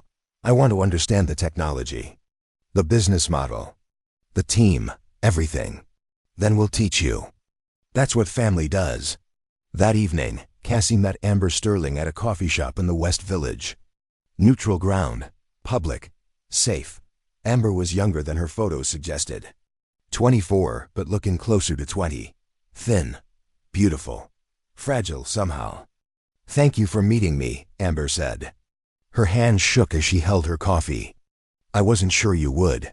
I almost didn't. Why did you want to talk? Because I need you to know something. I'm not pregnant. I was never pregnant. Derek told me to say that to you. He thought it would pressure you to settle quickly. That you'd be devastated by the idea of him having a replacement family. Cassie had suspected, but hearing it confirmed still hurt. Why are you telling me this? Because I found out what he did to you. The statements. The lies. Calling you mentally unstable. And I found out what else he's been doing. He's been stealing from me too. How? Using my family's business connections. Dropping my name to secure meetings with my father's associates. Promising deals with my family that don't exist. Making me look like an idiot. My father is furious. I'm mortified. And I realized something. What? You weren't his only victim, Ms. Whitmore. You were just his longest con. I was just the newest one. And there's probably been women in between. Women he used and discarded when they stopped being useful. Cassie looked at Amber, really looked at her. Saw past the beauty to the person underneath. Young, naive, manipulated. What are you going to do? Cassie asked. I already did it. I filed a police report for fraud and identity theft. I gave statements to the SEC about the offshore accounts he told me were just tax minimization. I broke up with him. And I'm telling you because ... Amber paused, took a breath. Because I'm sorry for my part in hurting you. I knew he was married. I knew you were pregnant. I told myself it didn't matter. That you probably deserved it somehow. That if your marriage was good, he wouldn't have cheated. All the things women tell themselves when they're the other woman. But I was wrong. And I'm sorry. Mirror technique moment. Cassie realized she wasn't angry at Amber anymore. She wasn't anything. Just tired. The amount of energy I wasted on hating the wrong person, she thought. Asterisk, she was just another one of his lies. Another piece in his game. We were both marks. Different cons. Same con man, asterisk. Thank you for apologizing, Cassie said. That took courage. What happens now? To you and the baby? We figure it out. One day at a time. That's all anyone can do. If you need anything, a statement for court, testimony, whatever, I'll do it. I owe you that much. After Amber left, Cassie sat alone in the coffee shop, hands on her belly, baby kicking steadily. She thought about justice, about revenge, about the difference between the two. Derek was losing everything. His company, his reputation, his freedom probably soon. He'd face federal charges, prison time, social destruction. That was justice. But revenge would have been destroying him personally, taking pleasure in his pain, rubbing his face in his failures. And she didn't feel that, didn't want that. Just wanted him gone, out of her life, out of her space, out of her future. She wanted to be free of him. And surprisingly, she was starting to feel that freedom. The anger was fading. The hurt was becoming more like a scar than a wound. Still there, still visible, but not actively bleeding anymore. Maybe that was healing. Maybe that was growth. Maybe that was what winning actually looked like. Not destruction of your enemy, but liberation of yourself. She texted Amber, *, if you need a reference for law school or an internship, let me know. Women who learn fast deserve second chances. The response came immediately. Thank you. You didn't have to do that. Yes, I did. We're not enemies. We never were. He just convinced us we were. * That night, Cassie went to prenatal yoga for the first time in 3 weeks. Her body ached. Her back hurt. Her hips were misaligned from carrying 30 extra pounds. But being in the room with other pregnant women, all sharing this strange journey into motherhood, felt grounding, real, human. During Savasana, the instructor said, "Release what no longer serves you." And Cassie did. She let go of the anger, the hurt, the betrayal, the years of making herself small, the need for Derek to acknowledge what he'd done, the fantasy that he'd apologize or change or suddenly become the man she'd thought she married. She released all of it, let it go, made space for something new. After class, a woman approached her, pregnant, about her age, kind eyes. "I'm sorry, but are you Cassandra Whitmore?" "I saw the news." Cassie braced for judgment, for questions, for invasive curiosity. "I'm Jennifer Morris," the woman continued. "I was one of Derek's first investors. I put $2 million into his company 5 years ago. I just wanted to say thank you for exposing the fraud, for saving the company, for protecting the rest of us from losing everything. You didn't have to do that. You could have just taken your settlement and walked away. But you didn't, and I'm grateful." "How many investors are there?" Cassie asked. 43, and we're all grateful. Some of us want to send a statement of support for when the press tries to paint you as vindictive or bitter. We want people to know you saved us. That matters. "Thank you," Cassie said. "That means more than you know." As she drove home, Cassie thought about allies, about the network of people who'd shown up when she needed them. Her family, Grace, Julian, Nina, Jennifer, even Amber in her own way. She wasn't alone. She'd never been alone. She'd just been convinced she was by a man who needed her isolated to control her. But now she was free, supported, surrounded by people who saw her as she really was. And maybe that was the real victory. Not destroying Derek, but building a life where he was irrelevant. Breathing room scene. That night, Cassie sat in her apartment. Her new apartment. The one she'd moved into after leaving the penthouse. Smaller, quieter. Hers. She made tea, put on soft music, sat by the window, looking out at the city. The baby kicked, strong, insistent, demanding attention. Cassie put her hand on her belly. "I know," she whispered. "I know you are there. I know you are coming soon. And I promise you'll never watch me make myself small. You'll never see me apologize for existing. You'll grow up knowing that women don't have to shrink to be loved. That strength isn't masculine. That power isn't masculine. That refusing to be victimized isn't masculine. It's just human. Just right. Just justice." The baby kicked again. Like she agreed. Like she understood. And for the first time in months, Cassie felt hope. 2 weeks after the acquisition, the SEC formally charged Derek with securities fraud, wire fraud, and money laundering. The news broke at 8 a.m. on a Tuesday. By 9 a.m., it was everywhere. Former tech CEO Derek Ashford charged with defrauding investors of $60 million. Ashford Tech scandal. CEO accused of running Ponzi-adjacent scheme. Ex-husband of pharmaceutical heiress faces 20 years in federal prison. Cassie was in a meeting when it happened.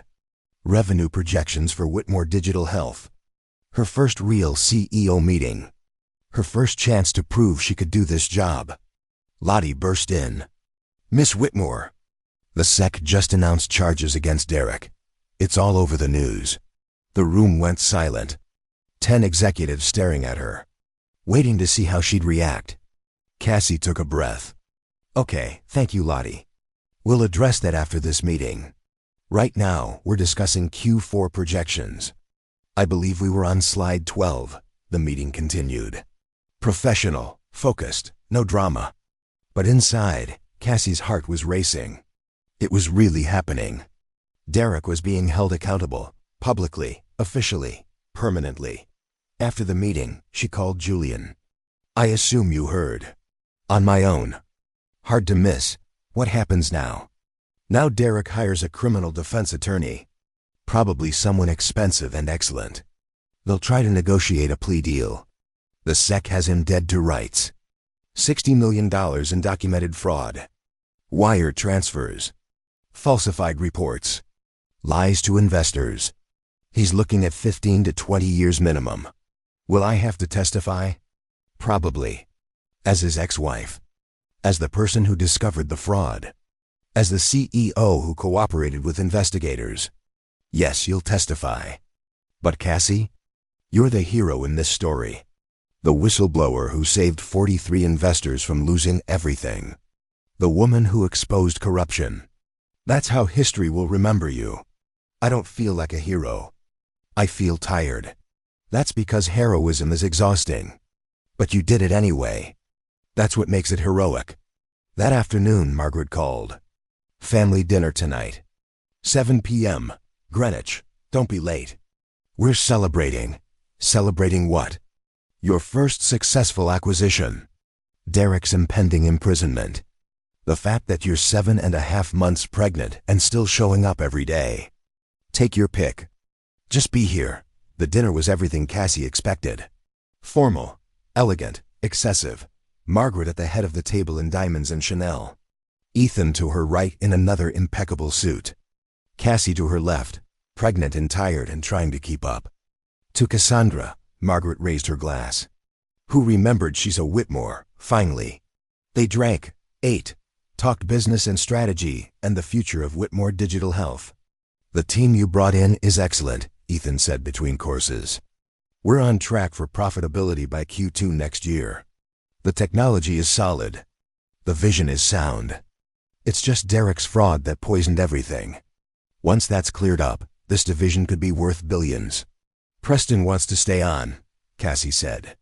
"As coup, he knows the business, knows the team, and he cooperated fully with the SEC investigation. I think we should keep him." "Agreed," Margaret said. "Loyalty matters. Even loyalty that comes late is better than no loyalty at all." After dinner, Cassie walked through the gardens with her mother. December cold. Clear sky. Stars visible despite the light pollution from the city. "How are you really doing?" Margaret asked. No pretense. No performance. Just mother and daughter. "I don't know. Some days I feel strong. Some days I feel like I'm falling apart. Most days I feel both at the same time. That's called being human, darling. Messy, complicated, contradictory. Welcome to it." "Did you feel this way when you divorced Dad?" "Worse. I had 2 children, no career, and a husband who tried to take everything. But I survived. Built an empire. Raised you and Ethan. Became more than I ever was when I was married. You will too. What if I can't do this? Be a CEO and a mother and a single parent and everything else? Then you'll fail spectacularly. Fall flat on your face. And get up and try again. That's what Whitmores do. We don't give up. We don't quit. We adapt and overcome. It's in your DNA." Mirror technique moment. Standing in the garden with her mother, Cassie realized she was standing exactly how Margaret stood. Hands behind her back. Chin up, shoulders back. The posture of power. The stance of women who refuse to break. She'd spent 5 years trying not to become her mother. But maybe becoming her mother wasn't the worst thing in the world. Maybe it was exactly what she needed. "I'm scared," Cassie admitted. "Of being a single mother. Of raising a daughter alone. Of messing her up." "Good. Fear means you care. The only parents who aren't scared are the ones who shouldn't be parents. You'll be fine. Better than fine. You'll be excellent." "How do you know?" "Because you're my daughter. And I don't produce anything less than excellent." They walked back to the house. Cassie spent the night in her childhood bedroom. The room Margaret had preserved exactly as it was. Photos from high school. Trophies from debate team. Books from college. A time capsule of who she used to be. She lay in her old bed, hands on her belly. Baby kicking constantly now. Running out of room. Getting ready for the world. 2 more months, Cassie whispered. 2 more months and I meet you. I can't wait. I'm terrified. But I can't wait. Her phone buzzed. A text from Derek. *I know you cooperated with the SEC. I know you're the reason I'm facing charges. I hope you're happy. I hope destroying me was worth it. Our daughter is going to grow up knowing her mother put her father in prison. I hope you can live with that. *. Cassie stared at the message. The manipulation. The victim blaming. The complete lack of accountability. She typed back. *Our daughter is going to grow up knowing her mother refused to be victimized. That her mother chose justice over convenience. That her mother protected 43 families from financial ruin. I can live with that. Can you? Send. Then she blocked his number. Added it to the list of people she'd removed from her life. Drew the boundary. Clearly, firmly, finally. No more direct communication. Everything through lawyers. Everything documented. Everything at arm's length. She was done engaging with him. Done defending herself. Done explaining. Done justifying. She was done. The next morning, she woke up to 17 missed calls. All from unknown numbers. All from reporters wanting comments on Derek's charges. She called Margaret's PR team. Gave a single statement. I'm grateful to the SEC for their thorough investigation. I'm proud to have cooperated fully. I'm focused on leading Whitmore Digital Health and preparing for my daughter's arrival. I have no further comment on my ex-husband's legal troubles. Professional, brief, final. By noon, it was quoted everywhere. And the narrative shifted again. She wasn't the bitter ex-wife. She was the responsible CEO, the ethical businesswoman. The whistleblower who chose integrity over loyalty. The court of public opinion had rendered a new verdict. She was the good guy. Derek was the villain. Case closed. Preston called that afternoon. Have you seen the team's response to the charges? No, what response? They're all posting on LinkedIn. Supporting you. Thanking you for saving the company. Explaining that you exposed Derek's fraud and protected their jobs. It's going viral. You've got 300 employees publicly defending you. That's powerful. Cassie pulled up LinkedIn. Post after post from people she barely knew. Cassandra Whitmore saved my job, my family's financial security. Thank you for your courage. I'm proud to work for a CEO who chose ethics over convenience. Cassie Whitmore is the leader we needed. Derek Ashford is the cautionary tale we deserved. The support was overwhelming, unexpected, humbling. She'd spent weeks feeling alone, isolated, like she was fighting this battle by herself. But she wasn't alone. She'd never been alone. She'd just been convinced she was by the person who needed her isolated to control her. Layer 6, quiet strength. That evening, Cassie sat in her office after everyone left. The building was silent, empty, just her and the city lights. She pulled out a notebook. Started writing. Not for anyone else. Just for herself. Things I know now that I didn't know before. 1. Being underestimated is a strategic advantage. 2. Patience is more powerful than anger. 3. The best revenge is complete irrelevance. 4. Family isn't about never leaving. It's about being there when you come back. 5. Strength isn't about never breaking. It's about getting up after you break. 6. Love that requires you to disappear isn't love. It's just another cage. 7. You can't make someone see your value if they're determined to believe you are worthless. 8. Justice is slow, but it's real. 9. Women supporting women is revolutionary. 10. I'm enough. I've always been enough. I just forgot for a while. Asterisk. She closed the notebook. Took a breath. Felt something shift inside her. Not happiness, exactly. Not triumph. Something quieter, deeper, more permanent. Peace. She was at peace. For the first time in months. Maybe for the first time in 5 years. And that was everything. The baby came 2 weeks early.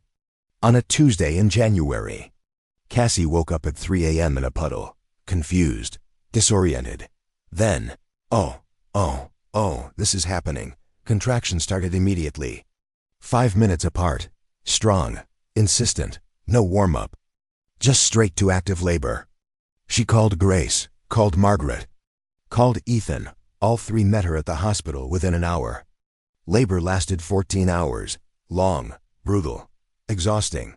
Beautiful in the way that pain can be. Beautiful when it means something. At 5:32 p.m., Eleanor Margaret Whitmore entered the world. 8 pounds, 6 ounces. Screaming with indignation at being evicted from the warm darkness into cold, bright hospital lights. Cassie held her daughter for the first time and understood everything. Every cliché about motherhood. Every impossible feeling. Every fierce, protective instinct. This was what mattered. Everything else was just noise. Eleanor had Derek's chin. Cassie's eyes. Her own personality from the first moment. Loud, demanding, unapologetic about her needs. She's perfect, Grace whispered, crying happy tears. She's a Whitmore, Margaret said, touching Eleanor's tiny hand. Strong, stubborn, going to run the world someday. Ethan just stood there, speechless, looking at his niece like she was a miracle. Which she was. Derek came to the hospital the next day. He was allowed supervised visitation. Court-ordered, lawyer negotiated. Cassie received him in her private room. Eleanor asleep in her arms. She's beautiful, Derek said. He looked older, worn, like the last 3 months had aged him 5 years. Yes, she is. Can I hold her? Cassie considered. This was his daughter too. Biology didn't care about betrayal. Genetics didn't require good character. Not today, she said. But we'll arrange visitation through lawyers. Supervised at first. Gradually building to unsupervised as you prove you can be trusted. We'll see how it goes. Cassie, I'm sorry. For everything. I was stupid and arrogant, and I threw away the best thing in my life. Yes. You did.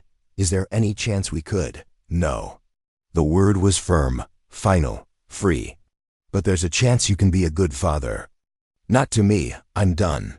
But to Eleanor. That starts with being honest with her and with yourself.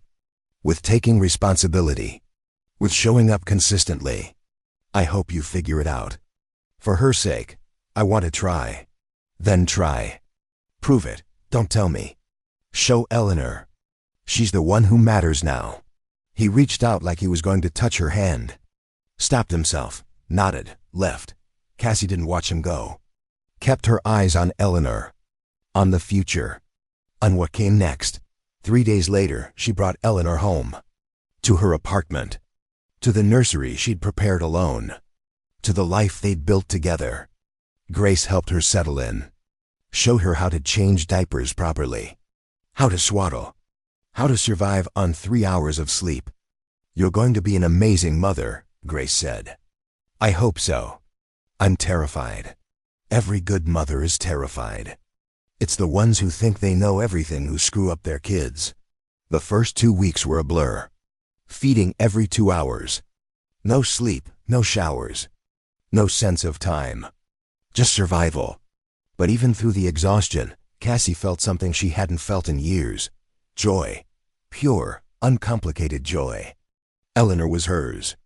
Entirely hers. No one could take her. No one could threaten her. She was safe, Protected. Loved. Absolutely. At 2 weeks old, Eleanor smiled for the first time. A real smile. Not gas. Not coincidence. A smile, Cassie cried. Happy tears. Grateful tears. This is what everything was for. Mirror technique moment. Sitting in the dark at 3 a.m. Feeding Eleanor, Cassie realized she was singing her mother's lullaby. The one Margaret sang to her as a child. The melody she'd forgotten she knew. Passed down through generations of Whitmore women. Asterisk, she'd spent 5 years making herself smaller and smaller, trying to fit into Derek's idea of who she should be. That woman was gone. Burned away in the fire of betrayal and transformation. In her place, someone stronger, wiser, more herself than she'd ever been. Asterisk, Derek's trial had ended last week. 15 years in federal prison. $50 million in restitution.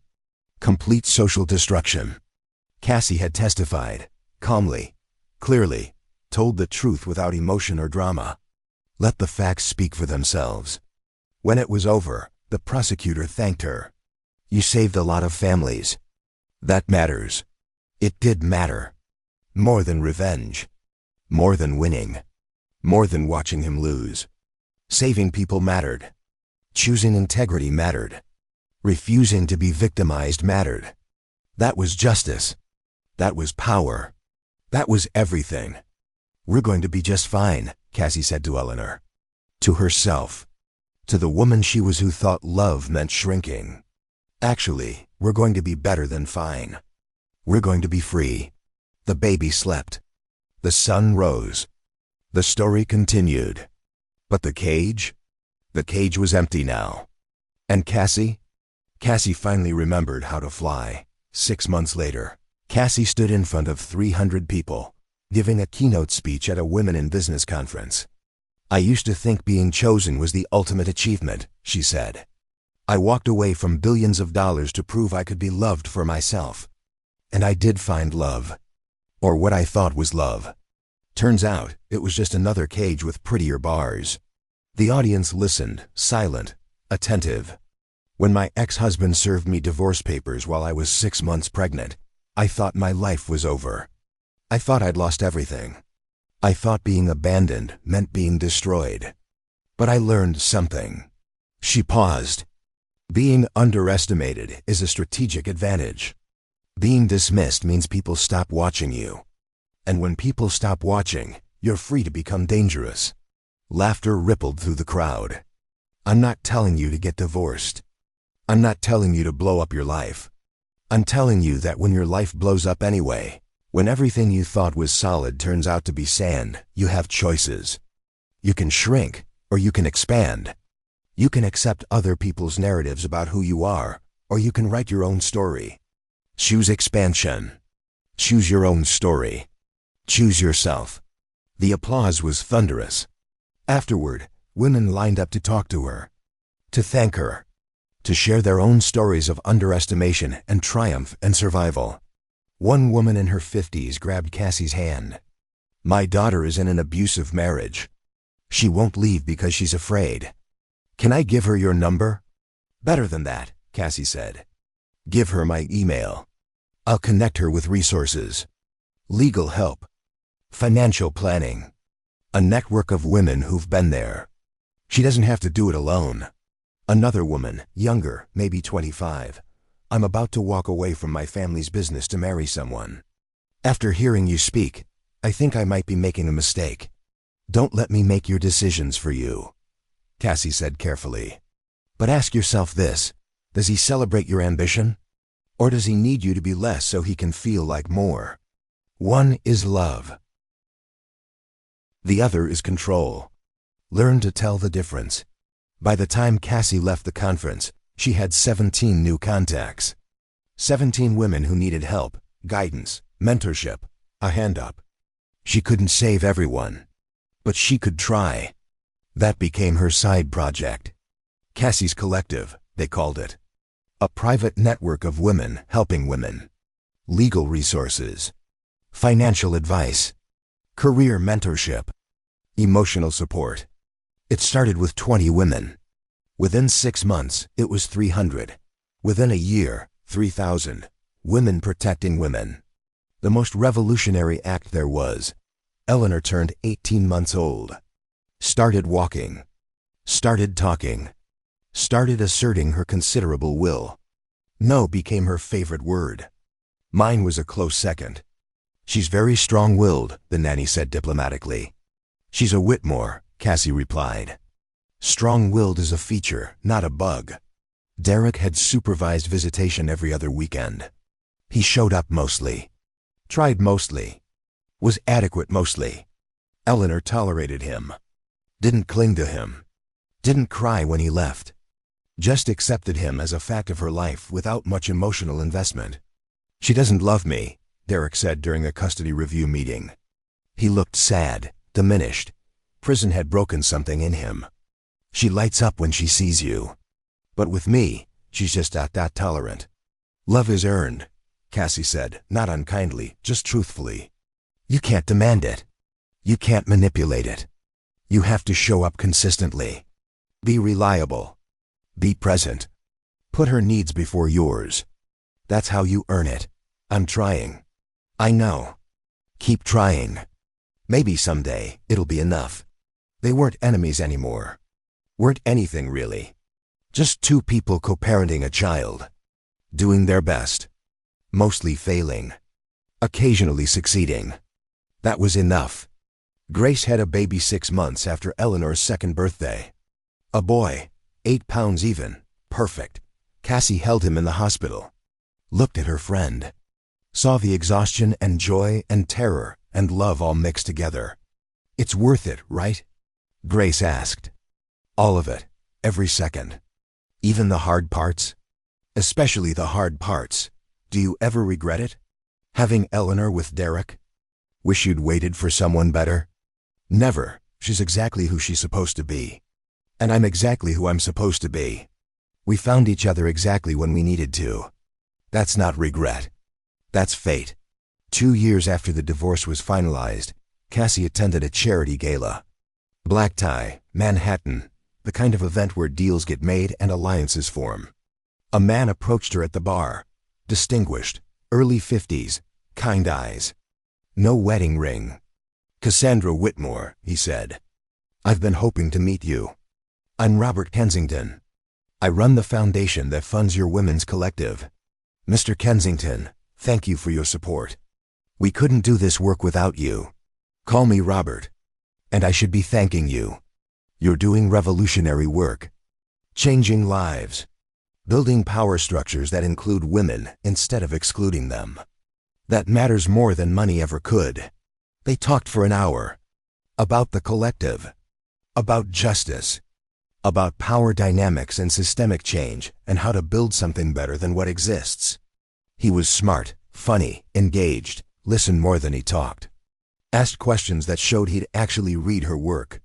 When he asked for her number, she gave it. When he called 3 days later, she answered. When he asked her to dinner, she said yes. Is it too soon? She asked Grace. It's only been 2 years. Am I ready for this? Only you know if you are ready. But Cassie, you're allowed to be happy. You're allowed to want things. You're allowed to let someone in. You don't have to be a fortress forever. The first date was coffee, safe, public, no expectations. Robert was easy to talk to. Asked about Eleanor. About work. About her life. Didn't try to fix anything. Didn't offer unsolicited advice. Just listened. I should tell you, Cassie said. I'm not good at this. Dating. Being vulnerable. Trusting people. My ex-husband did a number on me. I read about it. The whole country read about it. And for what it's worth, I think you handled it with more grace than most people could manage. I didn't feel graceful. I felt like I was drowning. Grace isn't about how you feel. It's about how you act despite how you feel. You acted with integrity when revenge would have been easier. That's grace. They went on a second date. Then a third. Then a fourth. He met Eleanor on date No. 7. Brought her a stuffed butterfly. Played blocks on the floor. Didn't try too hard. Didn't perform. just existed in her space comfortably. Eleanor looked at him, looked at Cassie, sighed, "Nice man, Mama." "Yes, baby. Nice man." 3 months into dating, Robert asked, "What are we doing here? I need to know if this is going somewhere, or if we're just passing time." "I don't know," Cassie said honestly. "I want this to go somewhere. But I'm scared. Terrified, actually. Of making the same mistakes. Of being wrong about someone again. Of letting my daughter get attached to someone who leaves. I'm not asking for marriage. I'm not asking for forever. I'm just asking if you are willing to try. To see where this goes. To be open to the possibility that maybe not all men are like your ex-husband. That maybe some of us are worth the risk." She thought about it. Really thought about it. Then said, "Yes, I'm willing to try. But slowly. And with boundaries. And with the understanding that if this doesn't work, we're adults about it. No drama, no destruction. Just honest conversation and mutual respect. I can do that." And he did. For 6 months. Then a year. Then 18 months. He was steady, reliable, present, showed up when he said he would. Called when he said he'd call. Integrated into her life without trying to control it. Eleanor adored him. Called him Birdie because Robert was too many syllables. Climbed on him like a jungle gym. Demanded stories and snacks and attention. And he gave it freely. Without resentment. Without keeping score. "Is this what it's supposed to feel like?" Cassie asked Grace, 2 years into the relationship. "This easy? This calm?" "Yes, that's what healthy feels like. You're just not used to it because you spent 5 years in chaos pretending it was love." On Eleanor's 3rd birthday, Robert proposed. Not dramatically. Not at the party. Just the two of them, after Eleanor went to bed. "I love you," he said simply. "I love Eleanor. I love the life we're building. I want to make it official. But Cassie, I need you to know something. I'm not asking you to make yourself smaller. I'm not asking you to choose between your career and our relationship. I'm not asking you to be anything other than exactly who you are. I'm just asking if you want a partner. Someone to share the load. To celebrate the wins. To weather the losses. That's all I'm offering. Partnership. Nothing more. Nothing less." She looked at the ring. Simple, elegant, perfect. "Can I think about it?" "Take all the time you need. I'm not going anywhere." She talked to Margaret. To Ethan, to Grace. To Eleanor's therapist, who she'd been seeing since the divorce to make sure she was parenting well despite everything. Everyone said the same thing. Asterisk, this one's different. This one's good. Don't let trauma from the past rob you of happiness in the present. Asterisk. She talked to Eleanor. 3 years old, but surprisingly wise. "Would you like it if Birdie lived with us all the time?" Cassie asked. "Would he make pancakes?" "Probably." "Then yes. I like pancakes." 3-year-old logic was surprisingly sound. 6 months after the proposal, Cassie said yes. They married in a small ceremony in the Greenwich Gardens. 30 people. Eleanor as flower girl. Grace as maid of honor. Ethan giving Cassie away. Margaret cried actual tears. "I didn't think I'd cry at another one of your weddings. But this one feels different. This one feels right." "It is right," Cassie said. Finally, the vows were simple, honest, real. Asterisk. "I promise to celebrate your strength, not fear it. I promise to support your ambitions, not diminish them. I promise to be a partner, not a project. I promise to love you as you are, not as I wish you'd be. I promise to trust you even when it's scary. I promise to let you in, even when it's hard. I promise to build a life with you, not for you. I promise to love you honestly, not perfectly." Asterisk. They kissed. Married. Partners. Eleanor shouted, "Pancakes!" Everyone laughed. That was love. That was family. That was everything. 5 years after Derek served divorce papers, Cassie stood in her office at Whitmore Digital Health. The company had gone public 2 years ago. IPO evaluation, $2.8 billion. She was worth on paper over $3 billion. But that wasn't the wealth that mattered. The wealth that mattered was Eleanor, healthy, happy, thriving, starting pre-K in the fall. The wealth that mattered was Robert, steady, present, making pancakes every Sunday. The wealth that mattered was the collective, 8,000 women now supporting each other, lifting each other, changing the world one life at a time. The wealth that mattered was Margaret, proud, loving, present in ways she hadn't been before. The wealth that mattered was Grace, best friend, co-conspirator, sister in all but blood. That was the real fortune. Not the money. The people. The love. The life she'd built from ashes. Derek was released from prison after serving 8 years. Good behavior. Model prisoner. Whatever that meant. He called. Asked to see Eleanor. She was 8 now. Old enough to have opinions. Do you want to see your father? Cassie asked. Eleanor thought about it. Will you come with me? If you want me to. Then okay, but just for ice cream. Not for a long time. They met at a park, public, safe, supervised by Cassie's presence if not officially. Derek looked older, broken, humbled in ways that 8 years in federal prison will do. Hi, Eleanor, he said, awkward, uncertain. You probably don't remember me. I remember, Eleanor said. Mama showed me pictures. You're my biological father. But Bertie is my dad. Mama explained the difference. Out of the mouths of children. Derek's face crumpled. But he held it together. That's fair. That's more than fair. I wasn't there. I made mistakes. I hurt people. I hurt you and your mother. I'm sorry. It's okay, Eleanor said with the magnanimity only children possess. People make mistakes. Mama says what matters is if you learn from them. They ate ice cream. Talked about school. About Eleanor's piano lessons. About her friends. About nothing important and everything important. After an hour, Eleanor said, I'm ready to go home now. Derek looked at Cassie. Thank you for this. For not poisoning her against me. You didn't have to do that. No, I didn't. But she deserved the chance to form her own opinions. That's not about you. It's about her. As they walked away, Eleanor said, He's sad, Mama. Yes, he is. Because he made bad choices? Yes. I'm glad I have you and Bertie. You make good choices. Not always, baby. But I try. That's all anyone can do. Try to make good choices. Learn from the bad ones. Keep trying. 10 years after Derek served divorce papers, Cassie was invited to give the commencement speech at Columbia Business School. She stood at the podium, looked out at hundreds of graduates, young, hopeful, terrified, excited, ready to conquer the world. 10 years ago, she began, I was 6 months pregnant, sitting on the floor of my nursery, holding divorce papers.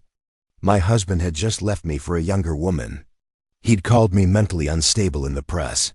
He was committing fraud I didn't know about yet. And I thought my life was over. I was wrong. My life wasn't ending. It was beginning.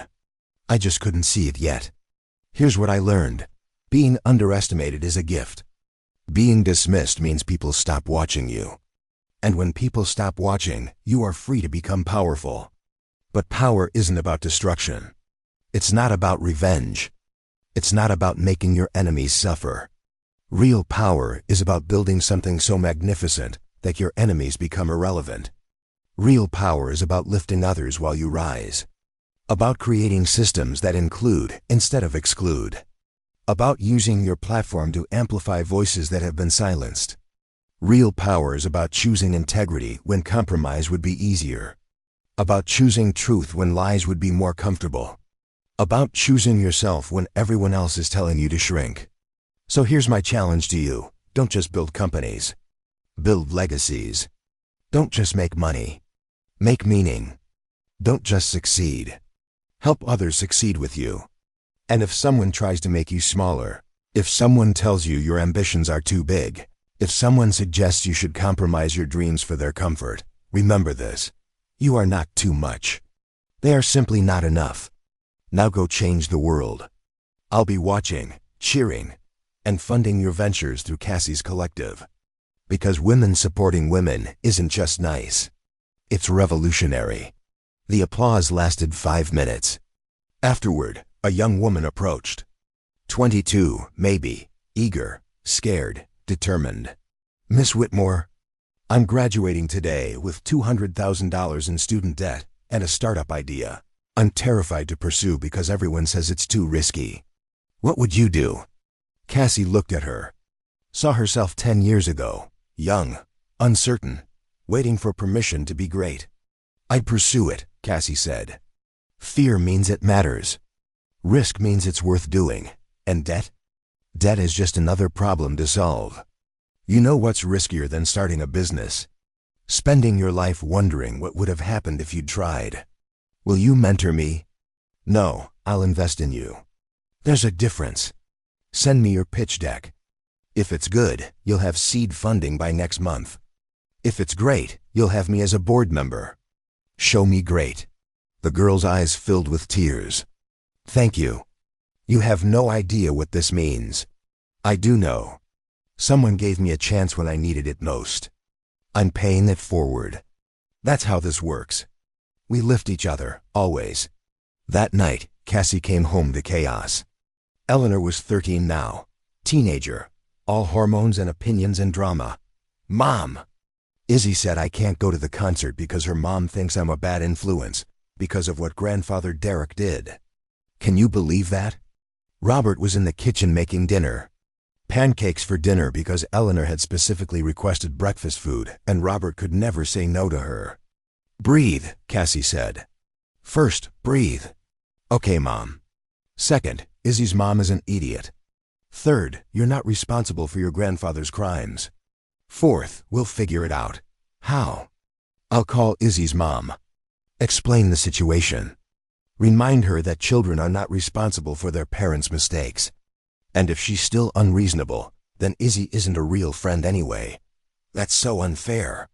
You're right. It is unfair. Life is unfair. But here's what you do with unfair. You refuse to let it make you bitter. You refuse to let other people's small-mindedness make you small. You hold your head up and you keep being exactly who you are. That's how you win. Eleanor hugged her. Fierce, tight. I love you, Mom. I love you too, baby. Now go wash up. Pancakes are ready.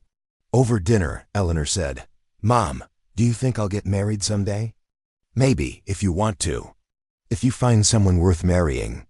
How do I know if they're worth it? Cassie thought about Derek, about Robert, about the difference between the two. They're worth it if they celebrate your success instead of feeling threatened by it. If they make you feel more yourself, not less. If they handle your bad days with grace and your good days with genuine joy. If they see you as a partner, not a prize. If they love you as you are, not as they wish you'd be. Is that how Bertie loves you? Yes, baby. That's exactly how Bertie loves me. Then I want that. Exactly that. Nothing less. Good. Never settle for less than you deserve. Ever.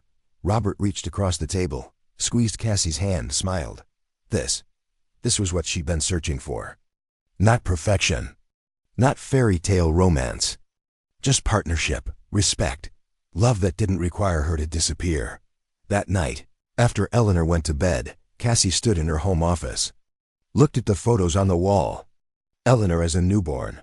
Tiny, perfect, screaming. Eleanor at 1, covered in birthday cake, laughing. Eleanor at 5, first day of kindergarten, nervous, excited. Eleanor at 10, piano recital, confident, poised. Eleanor at 13, right now growing, changing, becoming. And mixed in with Eleanor's photos, other moments. Other victories. The day Whitmore Digital Health went public. Cassie ringing the bell at NASDAQ, Eleanor in her arms. The day Cassie's collective reached 10,000 members, women from all over the country, all over the world, connected, supported, empowered. The day Cassie married Robert. Small ceremony. Big love.